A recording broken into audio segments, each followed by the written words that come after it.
김진욱 목사님, 내 삶을 이끌어준 12가지 말씀. 70. 하나님께 빚진 자.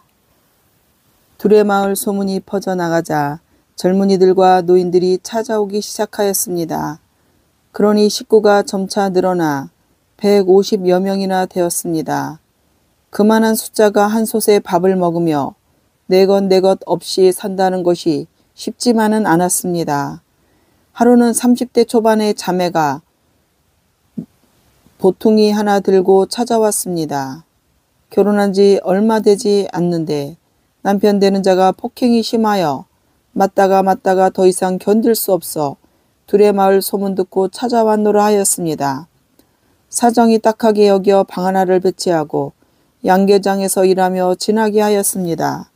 몇 달이 지난 후 남편에게 다녀오더니 얼굴이 환하게 밝아져 돌아왔습니다.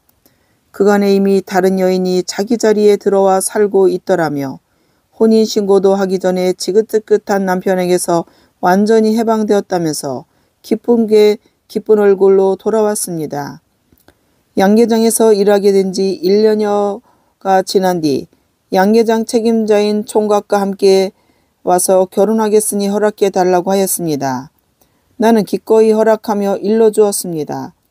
남자 쪽도 정직하고 성실한 남자이고 여자 쪽은 험한 시절 보내며 성숙한 성품이니 둘이 서로 이해하고 행복한 가정을 이루어 살라 격려해 주었습니다. 그런데 그날 저녁에 가정을 이루고 사는 여인 5명이 찾아왔습니다. 반갑게 맞으며 차를 마시며 이야기를 나누는데 대뜸 묻습니다. 목사님, 이번 결혼 허락하실 겁니까? 그게 무슨 소린가? 둘이 좋아져서 결혼하겠다는데 우리는 축하해 주면 되는 거 아닌가? 왜 무슨 문제가 있는가? 여인들이 예상치 못한 대답을 하기에 놀랐습니다. 그렇게 하면 총각이 손해보잖아요. 그게 무슨 소린가? 서로 사랑하여 결혼한다는데 손해볼 일이 무언가? 목사님도 참 총각은 총각이고 여자 쪽은 묵은 여자인데 총각이 손해보는 거 아닌가요? 그때서야 나는 무슨 뜻인지 알아차리고 말했습니다. 뭐시라고? 때 묻었다고? 때 묻었으면 목욕하면 될 거 아닌가? 사람들이 어찌 그리 이해심이 없나? 그 언니는 힘든 세월을 보내며 성숙되었으니 우리보다 더 인생 체험이 많고 배울 점이 많을 끼다. 서로 사랑해서 결혼한다는데 이해해주고 격려해 주어야지 때 묻은 여자란 생각을 해서 되겠나. 둘이 결혼을 축하해주고 결혼식도 마을 잔치로 멋지게 치러주자고 일러주었더니 괜히 와서 꾸지람만 들었잖아 하고 투덜거리며 돌아갔습니다. 한국 크리스천들에게는 상대의 상처를 이해해주고 품어주는 관용이 부족합니다. 관용이란 너그러움입니다. 너그러움이란 상대에 대한 배려를 바탕으로 합니다.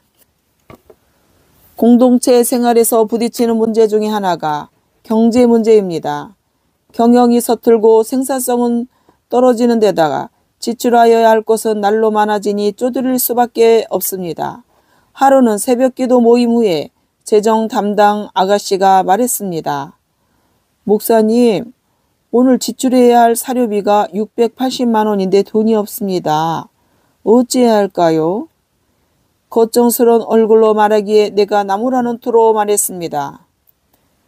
자네 두레마을 재정 한두 달 하냐? 없다는 말이 무슨 말인고? 안 보인다 캐라. 없는 거와 안 보이는 건 하늘과 땅 차이야.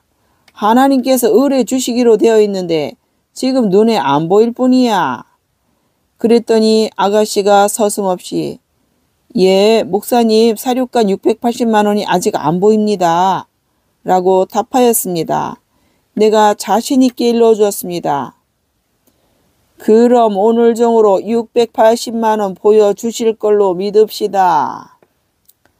출타하였다가 저녁 나절 들어왔더니 재정 담당 아가씨가 얼굴에 한바 웃음을 띠고는 나를 반갑게 맞이하면서 말합니다. 목사님, 오늘 누군가 800만 원 헌금을 보내주셔서 사료값 차질 없이 지출하였습니다. 목사님 믿게 해주셔서 감사합니다. 하루는 어른 딸을 데리고 안진뱅이가 찾아왔습니다. 50대의 남자인데 눈물을 글썽이며 제발 도와달라고 사정하였습니다. 잘 나가던 젊은 시절에는 흥청만청 인생을 허비하였는데 고혈압으로 쓰러져 안진뱅이가 된 후에 마누라는 고무신 뒤로 신고 가버리고 어린 딸과 함께 갈 곳이 없어 둘의 마을로 왔다며 제발 받아주십시오 하고 사정하였습니다. 이 말을 들은 마을의 젊은이가 무슨 여자가 허리 힘 좋을 때는 같이 살다가 힘 빠지니 도망가 버린 거야. 그런 염치 없는 여자는 잡아다가 주리를 틀어야 해. 하며 도망간 마누라를 성토했습니다. 모두가 불쌍한 부녀를 받아주자고 해서 그날로 둘의 마을 가족이 되었습니다. 그런데 다음날 서울로 가서 4일 집회를 마치고 왔더니 그가 서서 다니는 것이었습니다. 깜짝 놀라서 물었습니다. 아니 웬일로 서서 다니게 되었어요? 목사님, 갈 데가 없어 버려진 우리 부녀를 받아주시는 것이 정말 고마워서 둘의 마을 잘 되게 해달라고 기도드리고 도망간 마누라도 어디 가든 잘 살게 해달라고 기도드리며 하나님 감사합니다. 감사합니다. 라고 기도드리는 중에 허리에 힘이 와서 서게 되었습니다. 그는 눈물을 훔치며 감격에 넘치는 목소리로 말했습니다. 나는 그를 격려하면서 그렇게 도망간 마누라는 원망치 않고 기도드린 것을 하나님이 곱게 보신 것 같네요. 앞으로도 그렇게 삽시다 라고 일러주었습니다. 둘의 마을의 식사 시간에 식구들이 자랑스럽게 말했습니다. 목사님, 둘의 마을 대단하지요? 안진뱅이가 나왔지 않습니까? 그 말 밖에서 알면 곤란할 거야. 자기가 감사 기도드리다가 자기 믿음으로 낫게 된 것인데 사람들이 둘의 마을에서 안진뱅이 나왔다는 소문을 듣게 되면 전국의 안진뱅이가 우리 마을로 몰려오면 큰일 아니겠냐. 그러니 밖으로 소문 안 나가게 조심하세. 그랬더니 마을 식구가 말했습니다. 밖에 소문을 누가 낸다요? 목사님이나 소문내지 마십시오. 라고 하는 말에 모두들 웃었습니다. 어느 날 아침 기도 모임을 마치고 마당으로 왔더니 할머니 한 분이 마당에 앉아 있었습니다. 할머니 등에 흐려쓴 글씨가 적혀 있었습니다. 죄송합니다. 어쩔 수 없이 마당에 두고 갑니다. 불쌍히 좀 보시고 맡아주십시오. 우리는 기가 막혀서 말이 안 나올 지경이었지만 일단 할머니를 방으로 모신 후 마을회의를 열었습니다.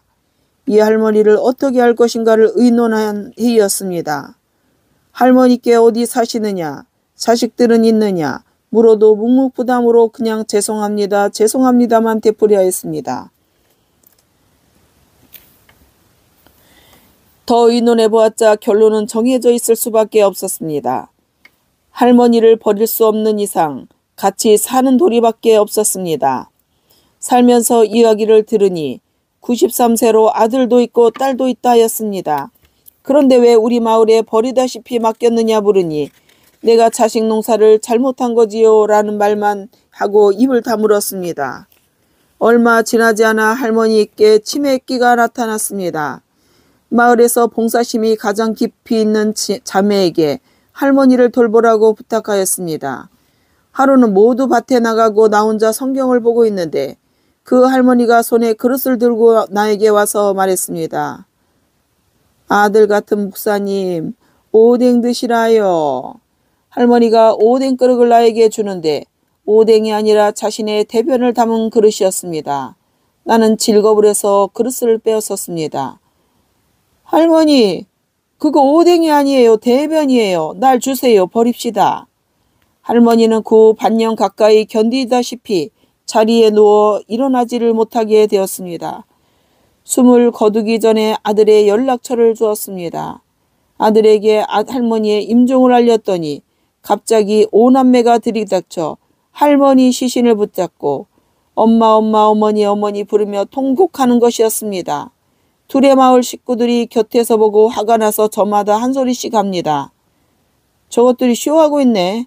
그렇게 어머니를 생각하면 살아있을 때 와보지 왜 지금 와서 울고불고 야단이야? 할머니 시신을 모시고 가라 하였더니 병원 장례식장으로 옮겨 장례를 치르는 것이었습니다.